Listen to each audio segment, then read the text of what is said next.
ကျွန်တော်တက်စီမောင်းတာတော့9နှစ်ကျော်ပါပြီဗျ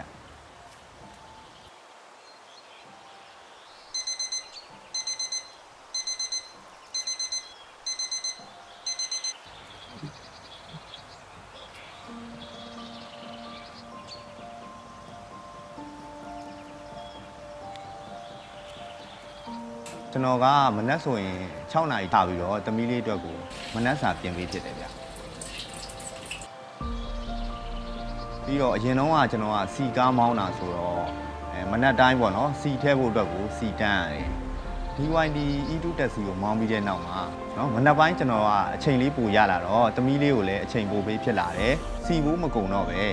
ဟိုကုန်ကြစိတ်တွေလည်းနည်းလာတယ်ပြင်ဆင်စိတ်တွေလည်းနည်းသွားတယ်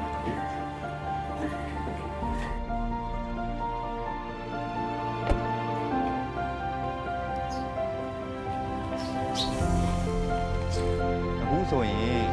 ငွေလည်းတိုးလာတယ်ပြီးတော့ကြတော့အမြတ်ဆုံးလေးတွေလည်းထွက်လာတဲ့အတွက်ကြောင့်သမီးလေးရဲ့အနာဂတ်ကိုတော့ကျွန်တော်စိတ်အေးရတာပေါ့ဗျာ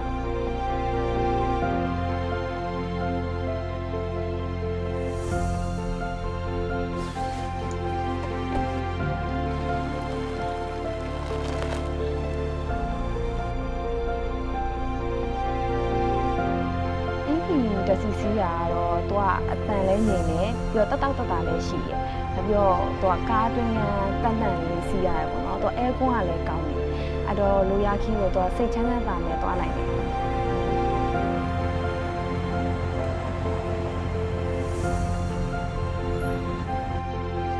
EV တွေထဲမှာတော့ BYD E2 နဲ့တက်စီလုပ်ငန်းတွေကတော်တော်အဆင်ပြေတယ်ဗျာကျွန်တော်တို့သုံးနေတာကီလို3သိန်းကျော်သွားပြီဘာမှမဖြစ်သေးဘူးတော်တော်အကျန်းခံတယ်ကားအောက်ပိုင်းတွေကလည်းအခုချိန်ကြီးဘာမှမလဲရသေးဘူးဘက်ထရီကလည်းသူတို့ပြောတဲ့ range တိုင်းရှိနေတော့မယ်ပြီးတော့ BYD ရဲ့ blade battery သုံးပေးတာဆိုတော့လဲ safe ဖြစ်တာပေါ့ဗျာဘက်ထရီတက်တန်းကလည်းချာရှည်ကန်တော့ကျွန်တော်တို့လိုအုံနာတယောက်အနေနဲ့ကားကိုနှစ်ရှည်သုံးလို့ရမယ်ဆိုတဲ့အတွေးကအလုပ်လုပ်လို့ပိုကောင်းတာပေါ့ဗျာ Prime Automotive ကလည်း BYD ရဲ့တရားဝင် distributor ဆိုတော့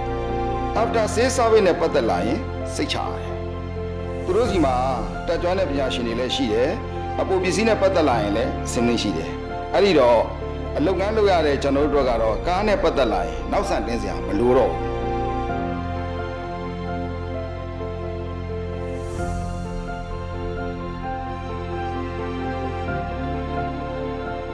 ကျွန်တော်တို့ကတော့ BYD E2 နဲ့ Prime Automotive ကမှန်ကန်တဲ့ရွေးချယ်မှုတစ်ခုပါပဲဗျာ